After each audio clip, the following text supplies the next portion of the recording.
خاموش بالکل چپ کر کے. کیا 80 سالہ بوڑھی بیوہ پر بھی 4 ماہ 10 دن کی عدت کی پابندیاں اسی طرح یا کوئی نرمی ہو سکتی؟ کوئی نرمی نہیں. عدت سمجھ لو ہور گل ہے، احداد ہور گل ہے، گھروں باہر نکلنا جڑا ہو رہا ہے. یہ سارے مسئلے چلو 2-4 منٹ بیان کر دیا.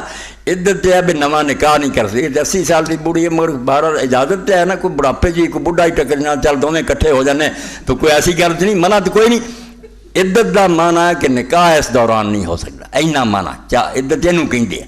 اگلی دوسری گل ہے احداد، سوگ کرنا کہ جہاں خامد فوت ہو جائے بڑھی ہوئے جوان ہوئے انہیں 4 مہینے 10 دن زیور نہیں پہننا، مہندی نہیں لاؤنی، خوشبوئیں نہیں ملنیاں، ریشمی لباس نہیں پہننا، کنگھی نہیں کرنی. ویسے نال ہے بے شک اے پابندیاں جڑیاں یہ کیا جاتا احداد. ایک سکنا کہ وہ گھر چ ہی رہے یہ کوئی گل نہیں. اے جڑا کئی ڈک دیں نا کہ کوئی بچی پڑھا رہی انہوں سکولے نہیں جان دیں، کسی نے دوائی دی کرونا باہر، اے منکرت گل ہے. بالکل رہے اتھے ہی مگر اپنی ضرورتیں نہیں جاوے، سودا سربراہے راج مال دا کرائے کوئی مرادمت کر رہی کرے. یہاں شہر کی کوئی پابندی نہیں. اس مکان 'چ رہن کی کوشش کرے. انج کبھی ضرورت ہوے بھی نہیں اتنے رہائش مناسب ماپیاں دے بھی چلی جائے یا حج لی عمرے جا سکتی. اے 3 مسئلے کلیئر کرتے.